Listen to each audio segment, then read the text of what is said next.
এবছর বড় জল সংকট এবং তীব্র গরমের মুখে পড়তে চলেছে ভারত। ভারতীয় আবহাওয়া দফতর জানিয়েছে, এল নিনোর প্রভাবে এবছর স্বাভাবিকের তুলনায় কম বৃষ্টি হতে পারে। এমনকি গত কয়েক বছরের মধ্যে এবারই সবচেয়ে দুর্বল বর্ষা দেখা যেতে পারে বলেও আশঙ্কা করা হচ্ছে। আবহাওয়াবিদদের মতে, প্রশান্ত মহাসাগরের জল অস্বাভাবিকভাবে উষ্ণ হয়ে উঠলে এল নিনো পরিস্থিতি তৈরি হয়। এই প্রাকৃতিক ঘটনা বিশ্বের বিভিন্ন দেশের আবহাওয়াকে প্রভাবিত করে। ভারতের ক্ষেত্রে এর সবচেয়ে বড় প্রভাব পড়ে বর্ষার উপর।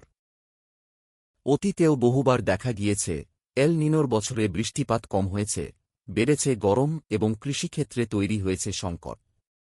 আইএমডি জানিয়েছে, জুন মাস থেকেই এল নিনোর প্রভাব ধীরে ধীরে শুরু হতে পারে।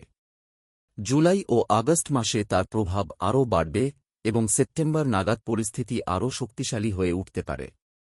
ফলে বর্ষার পরিমাণ স্বাভাবিকের তুলনায় কম হওয়ার আশঙ্কা রয়েছে। শুধু ভারত নয়, বিশ্বের একাধিক আবহাওয়া সংস্থাও একই ধরনের সতর্কবার্তা দিয়েছে। প্রশান্ত মহাসাগরে উষ্ণতা দ্রুত বাড়ছে। অন্যদিকে নাসার উপগ্রহ পর্যবেক্ষণেও সমুদ্রের নিচে বিপুল পরিমাণ উষ্ণ জল জমার প্রমাণ মিলেছে, যা সাধারণত এল নিনোর আগমনের বড় সংকেত হিসেবে ধরা হয়। সবচেয়ে বেশি উদ্বেগের বিষয় কৃষিক্ষেত্র। দেশের লক্ষ লক্ষ কৃষক এখনও বর্ষার জলের উপর নির্ভর করে চাষ করেন। যদি বৃষ্টি কম হয়, তাহলে ধানসহ বিভিন্ন খরিফ ফসলের উৎপাদন কমে যেতে পারে। সেচের খরচ বাড়বে, ফলে কৃষকদের আর্থিক চাপও বৃদ্ধি পাবে। এর পাশাপাশি পানীয় জলের সংকট দেখা দেওয়ার আশঙ্কাও রয়েছে। নদী, পুকুর, জলাধার এবং ভূগর্ভস্থ জলের স্তর কমে গেলে সাধারণ মানুষের জীবনেও তার প্রভাব পড়বে।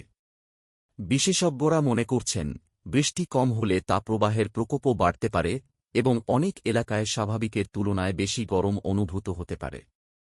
তবে আবহাওয়া বিজ্ঞানীরা বলছেন, এখনও পরিস্থিতির উপর নজর রাখা হচ্ছে। আগামী কয়েক সপ্তাহে আবহাওয়ার গতি প্রকৃতি আরও স্পষ্ট হবে। কিন্তু বিশ্বের একাধিক সংস্থা যখন একই ধরনের পূর্বাভাস দিচ্ছে, তখন ভারতের বর্ষা নিয়ে উদ্বেগ যে যথেষ্ট বেড়েছে, তা বলাই যায়।